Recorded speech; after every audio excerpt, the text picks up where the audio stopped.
Backyard weddings. So romantic, so personal, and potentially so expensive if you're not careful. Absolutely. Many couples dream of a relaxed, intimate celebration at home, but sometimes the DIY aspect turns into DIY-yikes, if you know what I mean, with all those hidden costs. Right. So let's start with the obvious, the rentals. You're not just renting a tent, you're renting the infrastructure. Think about it, tables, chairs, linens, silverware, glassware, it adds up fast. And don't forget the dance floor. Where will everybody dance? Exactly. And the tent itself is actually a major decision. Do you need sides in case of rain? How cold is it going to be outside? Do you need heaters inside of it? These extras can significantly inflate the rental bill. And especially with delivery fees and setup fees, it's always a rabbit hole, if we're being honest. Yep. Then there's power and electricity. Your house probably isn't wired for a full-blown wedding reception.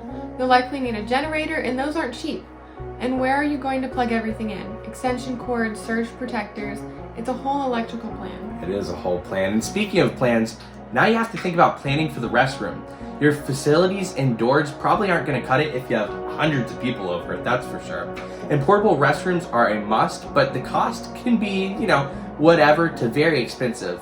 And if you want a basic porta potty, that's still going to cost you. Right.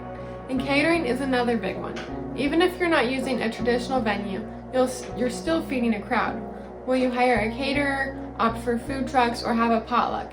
Each option has its own cost implementations. And don't forget the bar. Alcohol, bartenders' permits, it's a whole separate budget. Absolutely. And you definitely want someone with a permit to make that happen. If not, you can get in some serious trouble. And then you're talking about decor, flowers, centerpieces, lighting. All those things create a beautiful ambiance, but those also come at a cost. I mean, even if you DIY it, that's great, but it could take hours to do. So are you prepared to become a professional florist yourself overnight? I mean, that's a question to ask. Yeah, and what about the weather, the great unknown?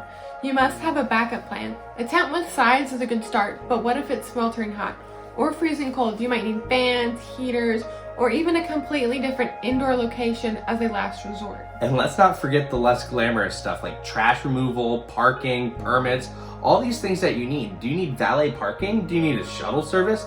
How are you going to park 100 people at a house that's made for 5, right? Right. And the key takeaway, a backyard wedding can be magical, but it requires meticulous planning and a realistic budget. Don't underestimate the hidden costs. Exactly. My recommendation is work with a professional planner to help navigate any logistics and financial surprises. It's better to know them on the front end of things, that's for sure. And, that's just one of those things that I think is super important. If you're doing something by yourself, you have to really budget in your time and money. And sometimes it's just the time aspect of things. You and I are doing things a lot of times we're like, whoa, this is taken forever. So that's something to consider when doing backyard weddings.